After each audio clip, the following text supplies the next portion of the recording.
Hi everyone, Jay Lee here, and before we get started with our show today, I want to let you know that our store called After School Culture is officially open. Check it out at www.schoolafterhours.net. You'll find shirts for kids and adults, as well as some fun mugs. More to come in the near future. Now on with the show.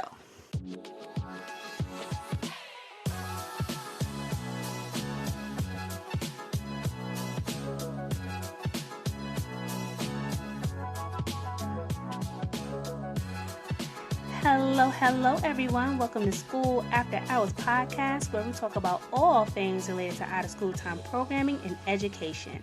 I am your host, Jay Lee, and on today's show, we are going to be talking about school boards. Yes, I said it, school boards. So this came about when I started to think about my first experience in a school board meeting. Now, it felt so foreign to me because I did not understand what in the world was going on. But it made me ask some very important questions. It made me ask myself, what is the importance of the school board? How does the school board decisions affect our current generation of students, but also our future generation of students? More importantly, why is there not enough community representation on school boards depending on what district you're in?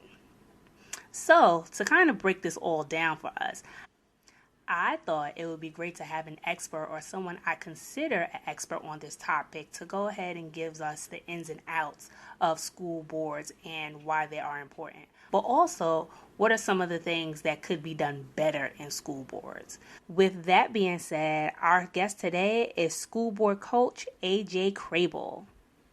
AJ is the Conservator at DeSoto, Texas Independent School District. During his guidance, DeSoto improved from an F rating in academics, finance, and governance to a B rating. He is also faculty at the Leadership Institute of Nevada, a collaborator with the Effective School Boards Initiative, and the National Director of Governance at the Council of the Great City Schools in Washington, D.C. AJ also received the James Bryant Conant Award, which recognizes extraordinary individual contributions to education. In other words, he's a big deal. During this episode, we'll also talk about his book that he'll be releasing today on March 28th. It's called Great on Their Behalf: Why School Boards Fail, How Yours Can Become Effective. Now that you have a little background information on our guests, let's go ahead and jump into our Community Corner. Community Corner is a segment of the show that allows guests or myself to share tips, advice, or information on a specific topic with young people, families, or community members. Without further ado, let's go ahead and get into our Community Corner conversation. Hey, AJ! So, for Community Corner, my question for you is, what are some simple things community members and educators can do to get involved in their local school board? There's a range of simple things, so I think it depends on your view of simple might vary. One option is certainly to actually run for the school board and to raise your hand and say, I want to be a part of the governing team that's going to represent the vision and values of this community. It's a big ask. It's a significant lift, but it's a powerful way to give back to your community and to be deeply involved in the success of the children in your community. So that's one way. But I grant you that might not meet everyone's definition of simple. And so when it comes to other ways that are available for folks to make a real difference in the lives of children in the community, to have an impact on the well-being not only of families but of children and your school system, is to volunteer and get personally invested in the lives of young people. And I want to distinguish between volunteering in ways that are not personally invested in the lives of a student and volunteering in ways that are personally invested in the life of a student. And so one of the things I talk about in the book is to share a story about a conversation I had with my little brother through Big Brothers Big Sisters. The intention of a program like that is to get personally invested in the life of a young person over an extended period, as tutors, as mentors, to really be a part of their story. That is a significant thing that a lot of our young people need. They just need a caring adult of goodwill who is going to be invested in them really for the longer haul. And so sometimes people think, oh, we can show up, we can do this one volunteer activity. We could volunteer in the soup kitchen, or we can show up and volunteer at an event at the school or something like that. And those are great things. But that's not what I'm talking about. I'm talking about opportunities to get personally invested in the life of a young person in the school system, whether as a mentor, as a tutor, but somebody who's looking to build a relationship over time so that you can be part of the safety net that is ensuring that that young person has access to the success that you've had, that I've had, and that we want for all of our young people. Thank you for sharing that information with us, AJ. Now let's go ahead and jump into our interview. All right, AJ. Well, it's good to have you here. Thank you for doing this interview, sir. I appreciate it. Well, for those that may not know you, tell us a little bit about yourself and how you got involved in the school board. So there's the kind of the personal in terms of my journey, and then the personal in terms of my kids' journey. In terms of mine, I was just blessed. I had some amazing educators who made a difference for me. And if they hadn't stepped up in the way they had, I don't have the story I have today. I don't have the life I have today. So they made a difference for me. And inside of that difference, their commitment as public school educators, I have a very different story to tell. And I'm grateful for that. And part of my volunteering, which is something that is what I learned from my parents, the value of giving back to your community.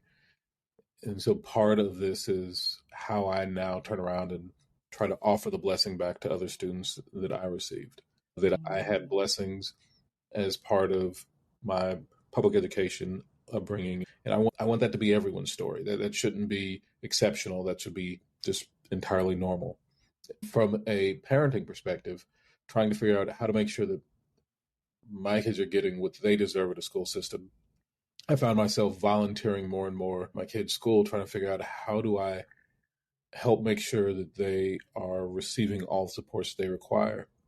Part of that is we wound up having this Wednesday lunches with the group I referred to as my gentlemen. It's basically all the other kids who was acting, bad, just like my kid.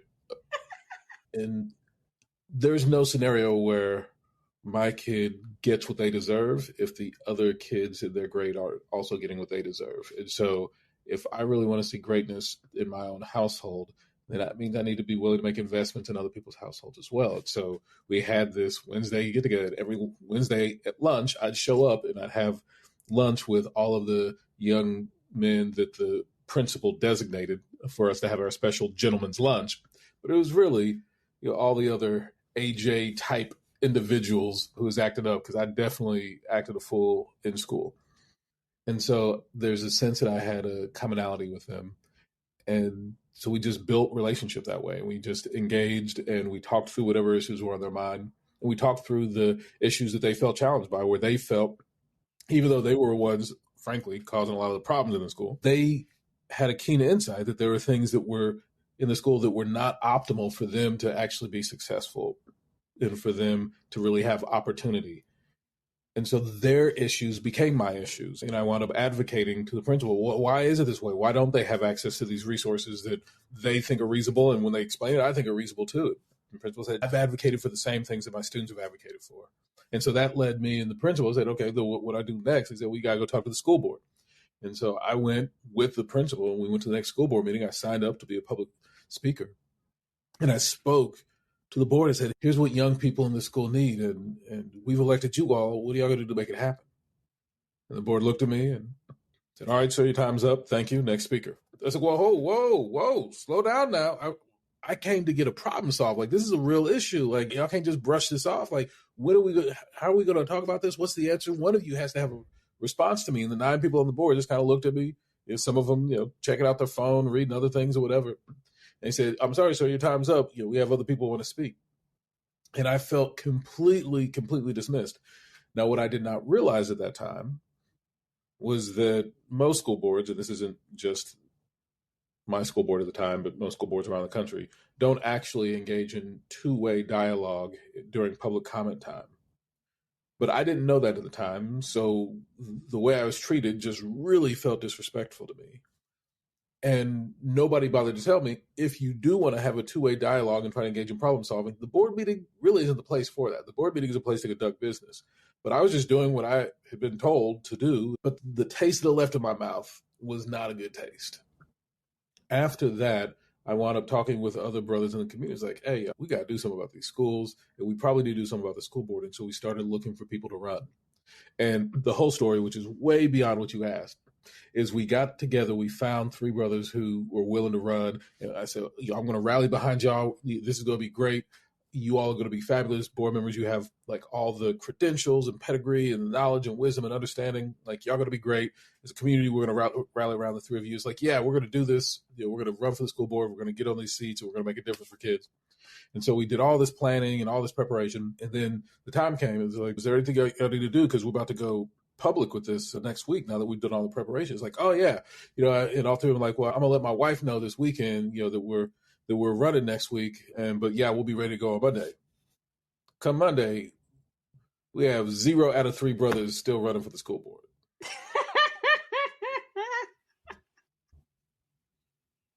And I'm like, y'all serious? It's like, oh, she said I should have talked to her earlier. It's like, brother, you can't manage your marriage. You just now talked to your wife about this? Seriously, that's how y'all do? 0 out of 3 brothers are now running for the school board. We did all this work to get it hyped up. 0 out of 3 brothers running for the school board. I couldn't even handle it. I was like, what are y'all doing? But then there's like, yeah, but AJ, you ain't got nobody. Don't nobody love you. You can run. It's perfect. And that's how I wound up running for the school board. And I'm like, really? They just passed you the buck and was like, but you can run though. Hey, look, he ain't got nobody. He ain't got nobody. He good. Yep. True story. Just wrong. Just you wrong. Right? Just you wrong. Shame. Just shame. But in the sense of that happening, you got a great experience out of it. And not just you took a lot away from that experience, but also you've paved the way for a lot of good people. And you're doing a great work now, helping school boards in different districts getting their governance together so that they could be effective for the communities and the students that they serve. It's so had it not happened, definitely been that blessing that I wasn't looking for, no doubt. Right. This leads me to my next question because I'm kind of curious. How did you go from being a school board member to now being a school board coach with your own business? Well, in terms of specifically with school boards, essentially it started, as a school board member. But the school board that I joined, we were definitely not a student outcomes focused board. And it was so bad that we got about 6 months into being on the school board. And I was like, y'all, I'm out. Like, this is not what I came here to do. And so I went and I sat down with some of the women who had led my campaign. So, just some, wisdom in my community and let them know first out of respect that, hey, I'm going to resign from the school board. Like, I've really worked hard. I appreciate you all helping get me here, but this is not what I came here for. I'm not having any impact. And so I explained this to these folks, and they explained to me that they did not knock on all these doors in order for me to punk out in the middle of the job. And so that I needed to find something else to do with my game plan, but this wasn't the one. I was like, well, that didn't work the way I planned. And so they turned me all around. It's like, nah, brother, that's not the one. You need to go. Right, that's not what we're doing. We didn't knock on all these doors for you to be a punk. It's basically the message I got. I was like, man, that was not what I was trying to hear today. But this is, I think, a good leadership message for anybody out there. Surround yourself with people who are going to tell you what you need to hear, not what you want to hear. And I made the mistake of surrounding myself with people who told me what I needed to hear, not what I wanted to hear. That would have been nice that day to hear what I wanted to hear, but I made a mistake. I surrounded myself with people who told me what I needed to hear. And so as a result of that, I said, okay, well, I'm not trying to have these people, beat me up in my own neighborhood, so I got to find a new plan. And so I said, if I'm not allowed to quit, then what would it take for this board to actually be focused on student outcomes? And you know what? That's what I should have interrogated from the very beginning. Why that isn't it? I don't know. Like, that's just a deficit in me that's not where I went for. That where I went first was I'm going to quit. Like, that is just a character flaw in me that manifested in that moment. And that the only thing that saved me from that weakness was the wisdom of some of my elders who turned me around. It's like, that ain't the one. And so what I began to seek out was to do research and homework on what would it look like for school board to actually be intentionally focused on improving student outcomes. And by the grace of God, I found a great coach and found some great books and found some other things that helped me start to craft a vision. We found a bunch of other people. We got together who shared that vision. We had folks run for the school board who had that shared vision. They all won. And then next thing you know, I'm the board chair, and we spent the next several years implementing a transition from an adult inputs focused approach to governing to a student outcomes focused approach to governing. And it's that work then that had other people call and said, hey, your board was cray. If y'all can get it together, can you come help my board get it together? And that's what started me on this journey of trying to be of service to other communities, children, and leaders as well as a school board coach across the country. My other question for you, leading into believing what we were just discussing, based on your experience in our education system, what role does the school board play? And why is it important? Yeah, there are two really critical things you have to understand to get clarity around the role that the school board plays. The first is, why does the school system even exist to begin with? Because a lot of people get this twisted, and if you don't have clarity on this, the rest of it doesn't make sense. The school system exists for one reason and one reason only, and that's to improve student outcomes. That is the only reason the school system exists, to cause improvements in what students know and are able to do. And so you hear me say that the role of the school system is to improve student outcomes. What that means is what they know and what they're able to do must be constantly growing as a result of them being in the school system. The reason this is a critical insight is because when they leave the system, that's all they're going to take with them. When you walk across that stage, you don't get to take the laptop with you. You leave that behind. When you walk across the stage, you don't get to take all the textbooks with you. You leave that behind. When you walk across the stage, you don't get to snatch up your favorite teacher and take them with you. You leave them behind. The only thing that you take with you when you walk across that stage is your knowledge and skills, what you know and what you were able to do.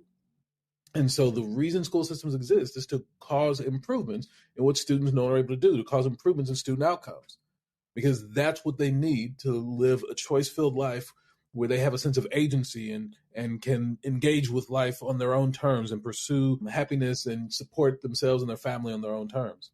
And so this is the only reason school systems exist. This is an important insight because often folks think that school systems exist to adopt a budget or to hire and fire the superintendent, or to make sure the colors on the stadium are the right colors, or that the architecture plans, have the door in the right location and all these other things. And these are important things. I'm not suggesting they aren't.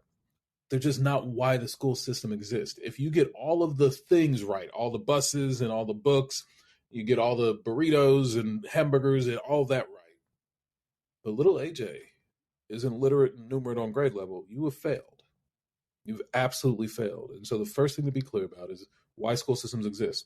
They exist to improve student outcomes, to cause improvements in what young people know and are able to do, such that when they walk across that stage, that they have the knowledge and skills necessary to really live a choice-filled life on their own terms. That's the first thing you got to be clear about. Then once you're clear about that school systems only exist to improve student outcomes, then you can ask the question, okay, then why do we have a school board? And essentially it's because a community gets to be a certain size. It doesn't make sense to have everybody in the community sitting around trying to make decisions about the school district. And so somebody at some point got the brilliant idea, we can't all sit here and make decisions about the school district. Why don't, instead of all of us trying to express our own values about what should happen and our own vision for what should happen, instead of all of us doing that, why don't we select a group of folks to represent us? And their job will be to represent our vision and our values on our behalf so that we can get things done more efficiently. And that group of folks who are selected to represent the vision and values of the community, we refer to as the school board. So the role of the school board is to represent the vision and values of the community, to represent the community's vision for what are the student outcomes we want to see our students know and be able to do, and represent the community's values. What are the non-negotiables that have to be honored on the journey to accomplishing the vision? And so that's the role of the school board, to represent the vision and values of the community. Do you feel or do you believe that sometimes in making those decisions, politics can get in the way of making those decisions or a personal agenda? Unfortunately, it's possible. The thing I've observed working with school board members across the nation is that these are folks who generally are not compensated or maybe receive some mild stipend, but this is largely volunteer work. This is largely mission work where people are raising their hand and saying, I want to be part of what helping students in our community be great. That being said, while the spirit is willing, the flesh is weak, and it is incredibly easy for folks to be seduced away from the purpose that drew them into service in the first place. It's easy to hear a bunch of folks arguing for something that fits their interest and to allow that to become your understanding of what fits students' interest. The part of the antidote to this is that we need school boards to get intensely focused on improving student outcomes. We need boards that are getting very crystal clear about what's the community's vision and writing it down in the form of goals about student outcomes, and then spending the majority of their time, at least 50% of their time every month, monitoring progress toward those outcomes, really digging in to figure out what is it that our students know and are able to do compared to where we want them to be. Are they on track to get there? If not, what are we going to do about it? If they are, how are we going to get more of that? But that kind of grounding, that conversation makes it easier for board members to stay on focus, stay on purpose. But in the absence of the board being intentionally focused on student outcomes, I think it's very easy to hear all of the voices in the community that have their own legitimate concerns. It's not that their concerns aren't legitimate. It's just often their concerns aren't about student outcomes. And in the absence of the board having a rigorous agenda about being focused on student outcomes, it's easy for the board to fall back into a focus on all of the adult inputs that folks have interest in. Well, did Ray and them get a job? Did my, Pookie and them get a contract? How are we making sure that the football stadium is the right color? Do we get the right person's name on this conference room? Do we have the right buses? Do we have the right books? Do we have the right, burritos and hamburgers in the lunchroom? And all of these other issues that have relevance, but that they don't tell us what students know and are able to do. But in the absence of the board having a clear vision and staying aligned to that vision through its work each month, I think, it's absolutely easy for folks to get pulled into a focus on adult inputs rather than staying focused on student outcomes. Got it. And based on that answer, where do you see school boards failing and where do you see them succeeding? Yeah. And so the key failure points that I lift up in the book are around knowledge, skills, and mindset. Knowledge is, what do you know? Do you know as a board that you should probably have some goals? If you don't know that, we need to upgrade you. But that's the first point of failure, is that a lot of boards just haven't adopted goals. Do you know that those goals should actually be about what students know and are able to do? And a lot of board members don't know that. And so we look across the country, you see a lot of boards, they've adopted goals around, the facility should be great, goals around the budget and all these other things. And again, these are important issues and they do have to be attended to. But they're not the main thing. They don't tell, if we spend all the money right, that doesn't tell us if little AJ can read. If we have all the facilities right, that doesn't tell us that little AJ can do math and solve problems and collaborate and think critically. Like, all of the adult inputs are important. They're just not the reason school system exists. And so the board can't make them the main thing. So board members often don't know that the goals need to all be about student outcomes. They need to all be about what do we want students to know and be able to do. But that's a knowledge fail. A lot of board members don't know that. And so in the absence of knowing it, they don't do it. But my experience is when board members know better, they do better. The second point of fail is around skills. Where knowledge is what you know, skills is how do you use what you know. It's one thing to know that you should have goals about student outcomes. It's a whole other deal to actually be able to create goals about student outcomes.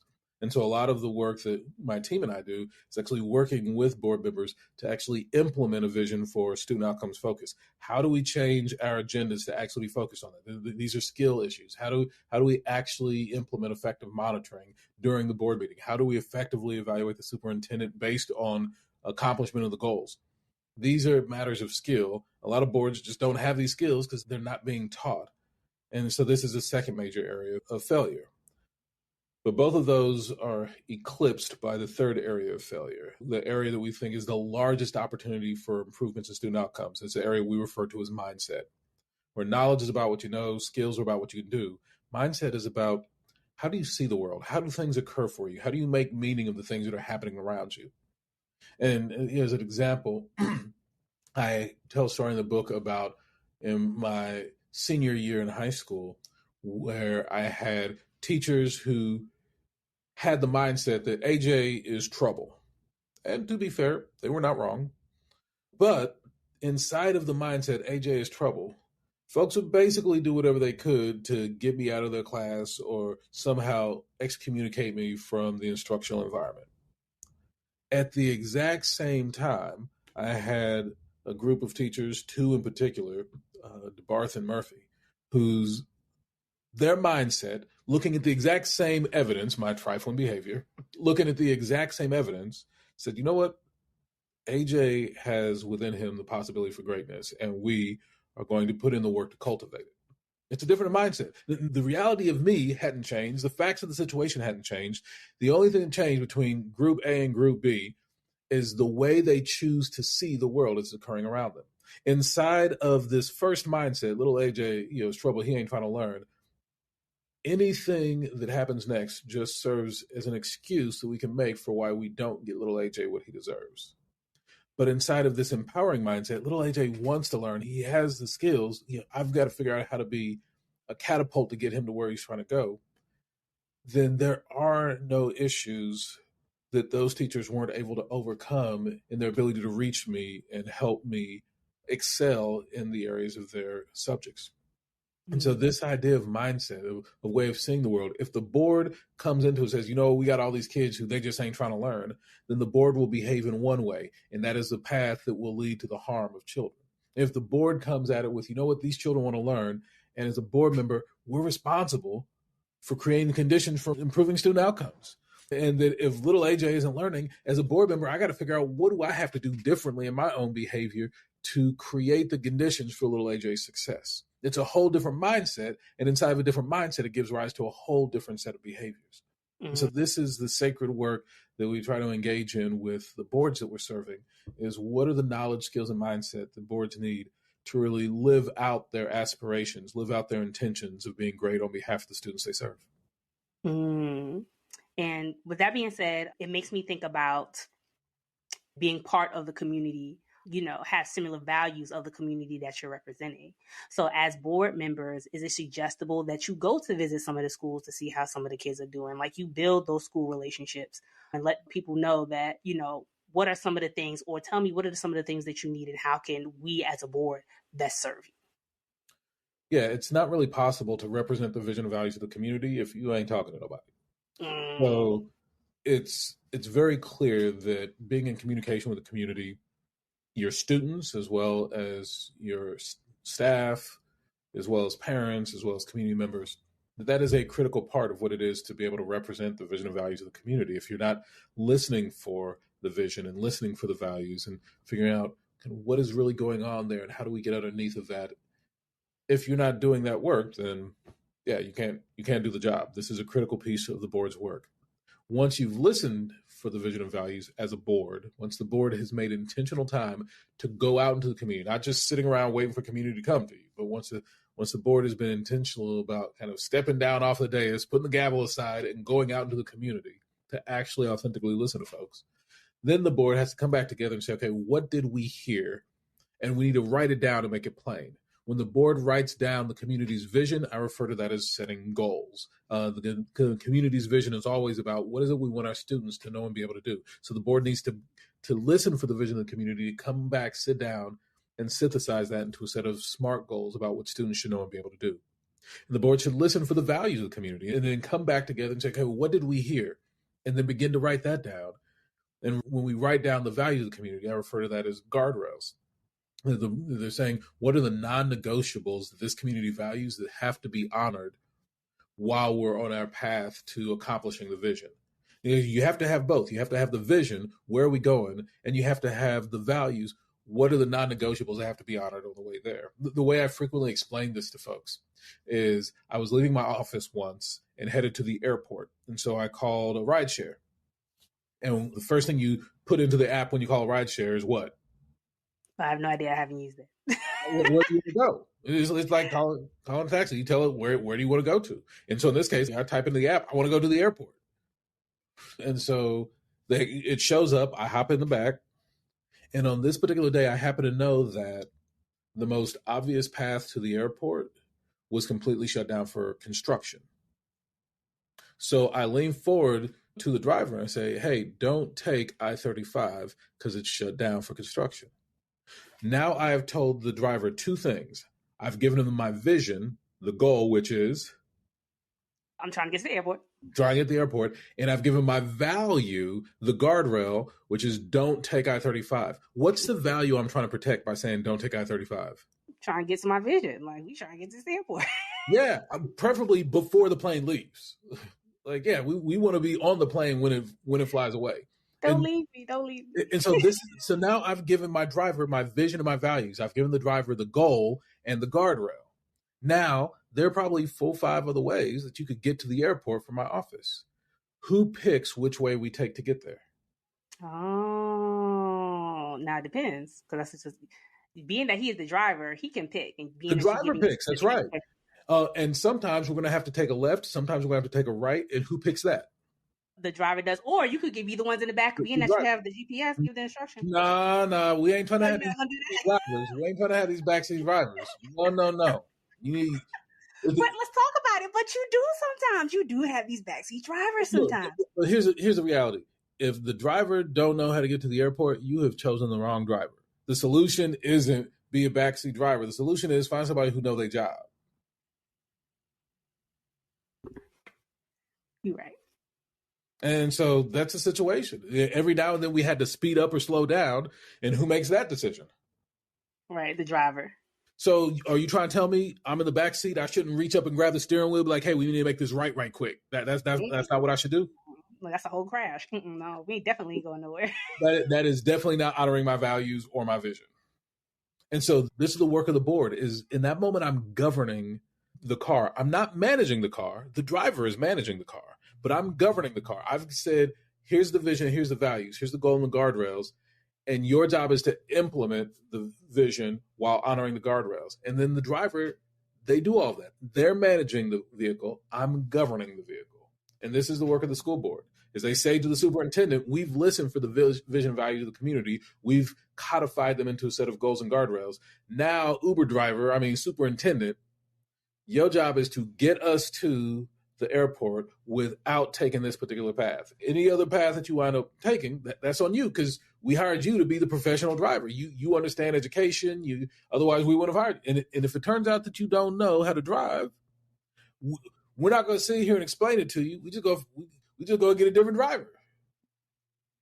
But that is the distinction between what is the work of the board is to represent the vision and values of the community by codifying it to a set of goals and guardrails and then passing it to the superintendent and then monitoring constantly to make sure that we're on the right track. And versus the job of the superintendent, which is to implement the vision and values of the community as handed to them by the board in the form of the goals and guardrails. And then they make operational decisions to figure out how we're going to get there. This is the work of school boards. And when school boards don't do their job of going out and listening to the community, when boards don't do their job of writing it down and making it plain, or when school boards don't do their job of then passing it to the superintendent and then monitoring performance over time, children don't get what they deserve. And that's not a staff failure, that's a board failure. Dropping gems. Well, before we get to this success part, let's go ahead and take a small break. So everybody go ahead, get your chips, do your bathroom break, do all the things that you got to do. Make sure that you come back to this conversation because we get into the real good stuff. I don't want you to miss nothing. So I'll see y'all in a couple of minutes. We're going to pay these bills and we'll be right back.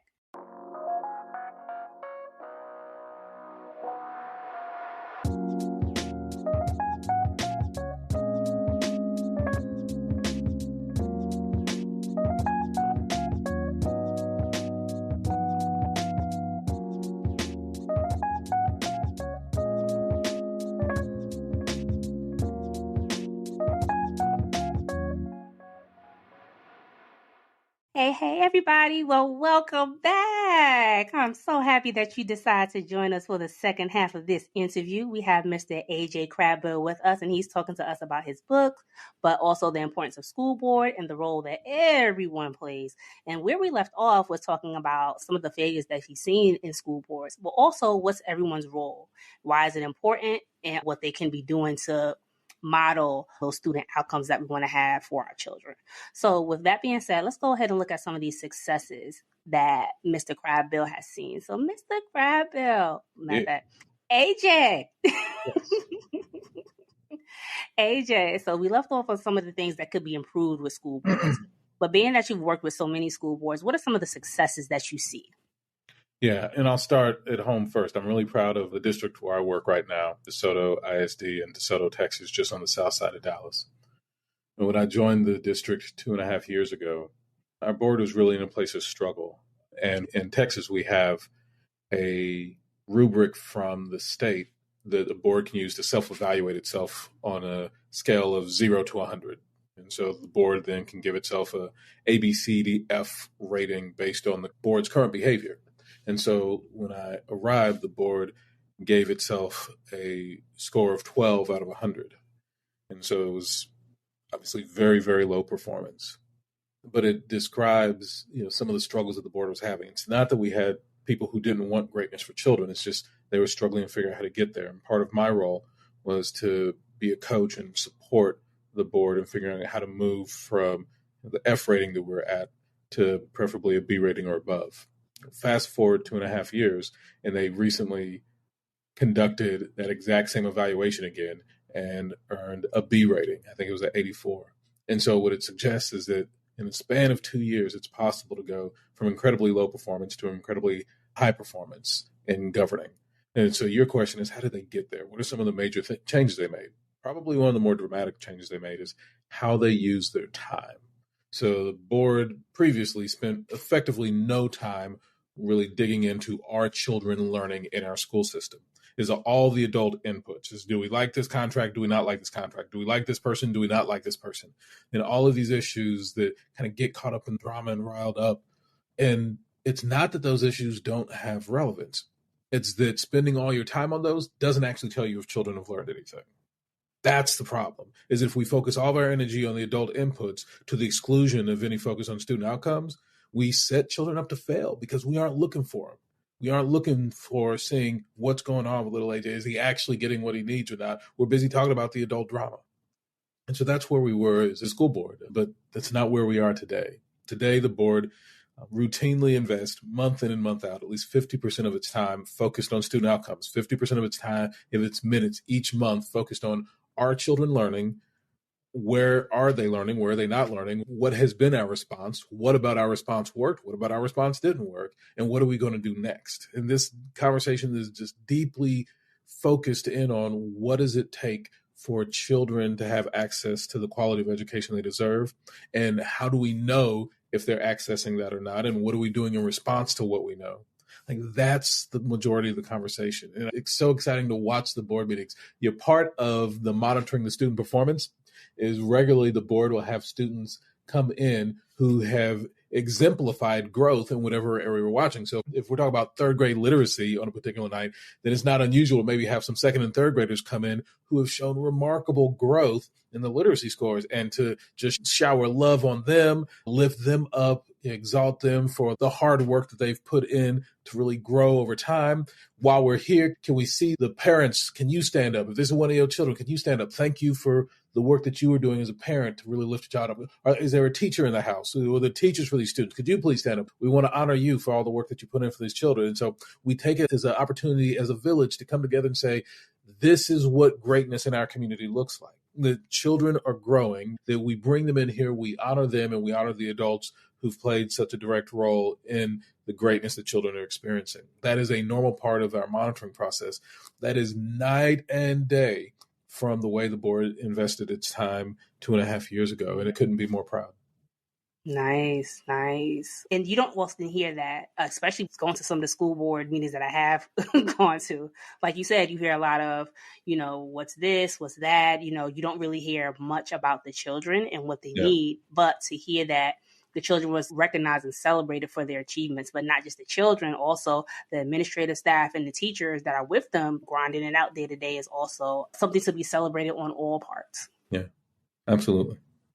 The other question that I have for you leading into school boards, representation is important, right? Okay. So the question that I have is, how do we get to a place where the school board, when making those values, that have some representation from the community, whether that be someone of the same or similar ethnic backgrounds as well as socioeconomic backgrounds. So you have a mixture going on, and that board is diversified enough so we see where we are, but we know where we want to go. Yeah, the first part of understanding your question is that it's important for your listeners to be clear about what you just said is accurate, that representation matters, but it's probably not for the reason that everybody suggests. So first I want to dig into that, and then how do we get there?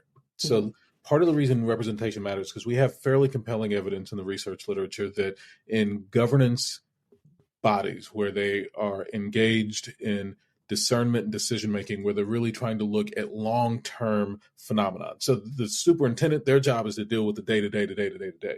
But the board is really looking over the horizon and trying to figure out what's coming next and how do we make sure that the vision of the community is accomplished over the long term, and how do we make sure that the values are honored over the long term.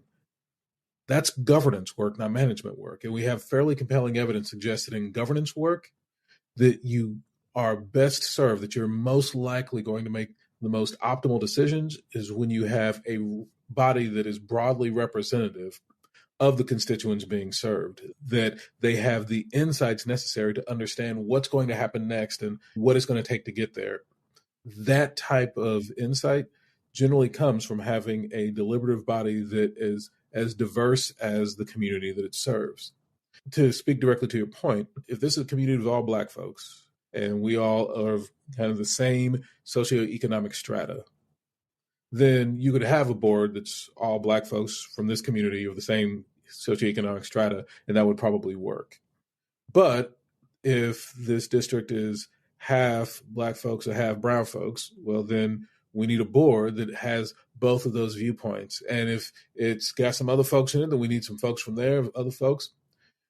Similarly, however, if this is an all African-American community with folks in the same economic strata, all from this community, born and raised, if you have a Black person from United Kingdoms, never lived in the U.S., grew up in an affluent family, just because they happen to be Black doesn't mean that they would actually be representative of the vision and values of this community, because it's just not a perspective that they hold. And so it's not just about making sure that we got the right colors. You know, not all skin folk are kinfolk. Like it's about making sure that we have representationality of the perspectives and the lived experience. And so it's a little bit more complicated than just let's get some Black folks on here, because that might not always make sense. If it's some white guy who grew up on this block and this is the only place he ever lived, he might be the one. And so what you're looking for is who have the perspectives that represent the vision and values of this community. And so sometimes you have to make sure that as you look at the board that we have a representational mix. Now, the question that you ask essentially kind of suggests that there are going to be times when it feels like that's not the case, where we don't have representation. Mm-hmm. And the reason that's problematic is because the board that isn't broadly representative, that doesn't have that diversity of perspective, is probably just not as well positioned to make long-term strategic decisions as the board that is broadly representative. So all that to say, representation does matter, but not always in the way people think. Like, you've got to get past that and realize, okay, what we're looking for is representation of perspective. Do we have an understanding of where people are coming from, what their lived experience is, and do we have in some way, have we made sure that's represented on the board? Now to your question, which is what happens when that's not the case? And that then it becomes the obligation in a democracy of the community to come together and say, we need to find folks who are actually going to run. This takes you back to my story of coming together and trying to find some folks who are going to run. So the moral of that story is make sure you talk to people's spouses before you just decide that y'all going to do something. Make sure you have the whole team on board. Don't do what I did. You got to have the whole team. And so that's lesson number one. But then once you've got the whole team on board, like, actually have intentional conversations in the community about who will represent our vision and values well, and how will we as a community come around them to lift them up so that they will serve on our behalf. Because it is a sacrifice. Like, you are asking people to take time away from their family to sit in meetings on our behalf, often for no compensation whatsoever, or for very, very little compensation. Not enough that it makes it worthwhile that you can take care of your family on top of it. It just covers some basic expenses. So we're asking people to sacrifice time with their families, time at work, in order to be of service for the rest of us. I would take that seriously and have meaningful dialogue around, hey, we need our vision and our values represented on the school board. There's nobody on the school board right now for whom that's true. Who do we think would be great? Let's make sure that we visit with them and their spouse together, if they got one, and then let them know, hey, we are going to have your back. You're not going to be alone in this. You will be sitting at the board table without us, but we will have you back every step of the way. And so I think some folks are just going to need that encouragement. Now, that being said, quick caveat. If somebody is super eager to be on the school board, that might be a red flag. And somebody's like, ooh, pick me. I want to be on the school board. Maybe back off of that person. Often the best people are the people who like, nah, I ain't trying to have nothing to do with that. I'm out here trying to live my best life. Y'all ain't going to have me hemmed up at a board meeting. Like, I love the children. Like, oftentimes the people who want it the least are often the people who you should pick the most. And so just a little pro tip on that one.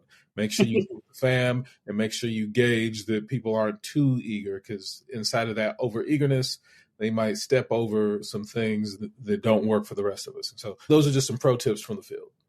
Right. Well, thank you for sharing. We greatly appreciate it. But what you said was very, very true. Like, try to find someone that's within your common interest, but also don't always look for the easy win or the most obvious. Yeah. You know what I mean? Dig a little deeper, do a little research, encourage those people, nudge those people and tell them like, hey, so, I feel like you'd be great at this. Well, and look for the people who are already doing the work. Like, there are already people out here who are already getting deeply invested in the lives of children in the community. They're already volunteering. They're already putting their time, their talent, their energy on the line on behalf of children. Often those are the folks that you want to select, not the folks who show up brand new and ain't never done anything to serve the community before. Find the folks who are already investing themselves in children in the community and say, we get that you were volunteering in this way. We now need you to step up and volunteer in this way. True. Very, very true. So AJ, you got this book coming out this month, right? Mm-hmm. The title of the book is Great on Their Behalf, Why School Boards Fail, How Yours Can Be Effective. Now, of all the things that you have done, why did you want to write the book, and why was it most important to you to write the book? Well, want to write the book may be overstating it. I don't know that was the case. But there are two things that were really significant drivers. One, I work with a lot of folks and people on my team and people on school boards I've worked with, and they said, AJ, we don't want to talk to you all the time. Can you just write it down so we can have some place to go so we can get it without having to fool with you? And I was like, you know what? That's legit. I don't want to fool with me either someday. So yeah, I feel you on that one. So that was one thing. There were honest requests from folks that I've worked with that said, we really wish that you'd write this down so we'd have easier access to that. And I'm like, that's reasonable. But then the second reason that really drove this is that the more that we've worked with school systems across the country, the more it's been obvious that there is just a culture of adult input focus. Like, that is the dominant, the default, the de facto, the status quo approach to governing across the country. It is a focus on adult inputs.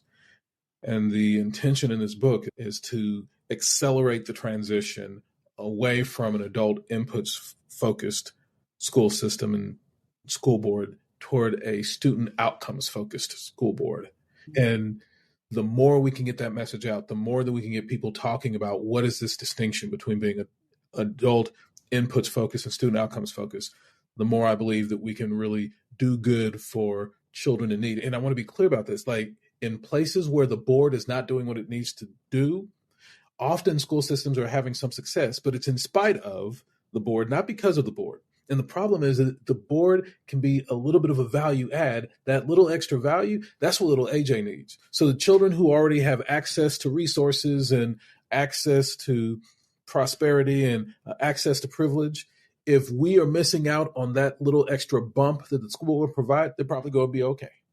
They have enough other safety nets that will probably buoy them in the event of calamity. But for the little AJs out here who need every safety net to be in their path to prevent them from hitting rock bottom, like, that student needs the school system to be at its most optimal, which includes the board being at its most optimal. So when school boards fail, we need to be clear that that failure disproportionately impacts our most academically vulnerable children, more so than it impacts our other children who are more academically privileged. We have to be clear that the consequences of not governing in a student outcomes focused way have very real ramifications for our children who are already most vulnerable. And so that was the second aspiration, is how do we accelerate this transition away from an adult inputs focused school board culture toward a student outcomes focused one. So you've written the book, you're in the process of promoting, but also what do you feel is next for you on your journey? A lot of this is around how do we accelerate the transition? How do we move away from this adult inputs focus and towards a student outcomes focus? And so I think there are a few other things. Certainly I need to connect with folks around the country who have a heart for this work as well, and help position them to be involved in this work. And so one of the things I want to do is I want to get 1 or 2 more cohorts running each year where we're intentionally helping train people to be student outcomes focused coaches who are working with school boards and helping them in a very hands-on manner. That's a lot of the work I do and my team does, but there's only a few of us. We really need an army. We literally need hundreds of coaches who are certified in a student outcomes focused approach to governance out in across the nation working with school boards. So figuring out how can I be a conduit for identifying, for finding folks who it's on their heart to be coaches for school boards and help them go through the training they need to be a effective coach who can help boards become more focused on student outcomes. So I suspect over the next year, I find myself looking for more and more ways. How can we grow, support, develop more coaches who can help support more boards? Good stuff. I'm excited. I'm like, yeah, we're gonna have a whole bunch of y'all out here in a minute. Hey, look, and if you got folks who are listening and you feel the calling on your spirit, the calling on your heart to potentially consider being involved this way, hey, reach out. Let's do work.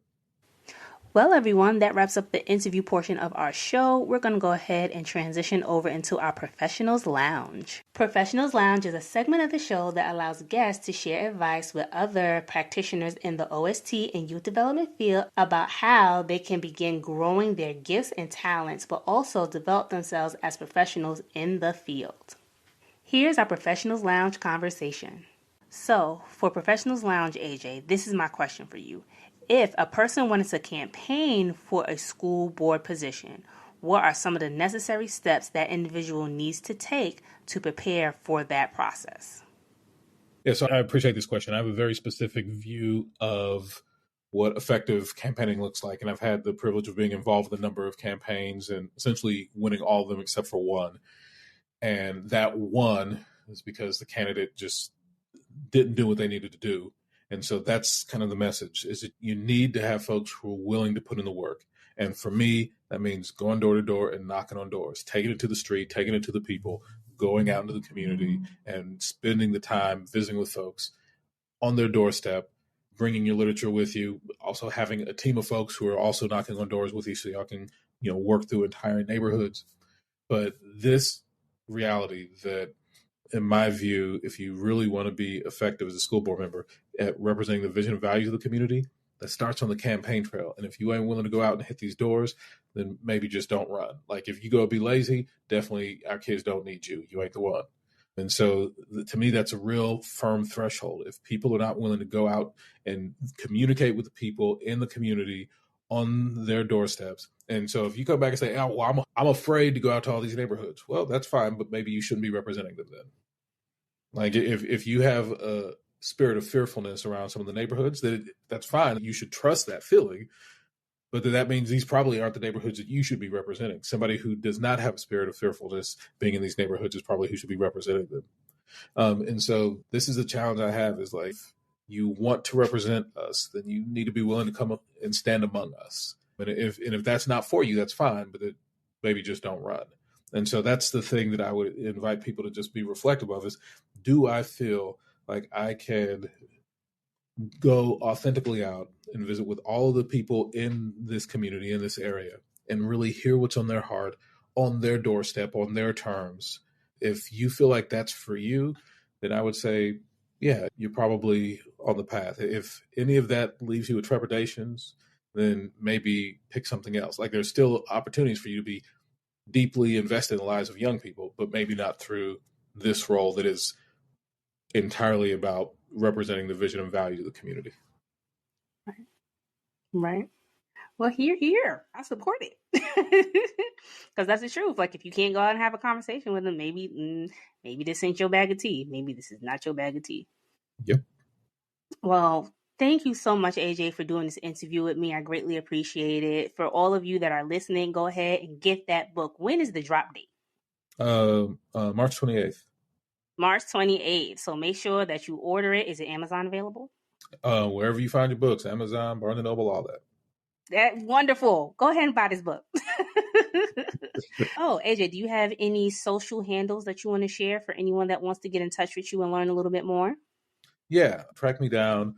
I'm in most places at AJ Crabill or AJ Crabill 7. But also, if folks want to check my website where you can contact me, it's ajcrabill.com, just ajcrabill.com, or email me at aj@ajcrabill.com.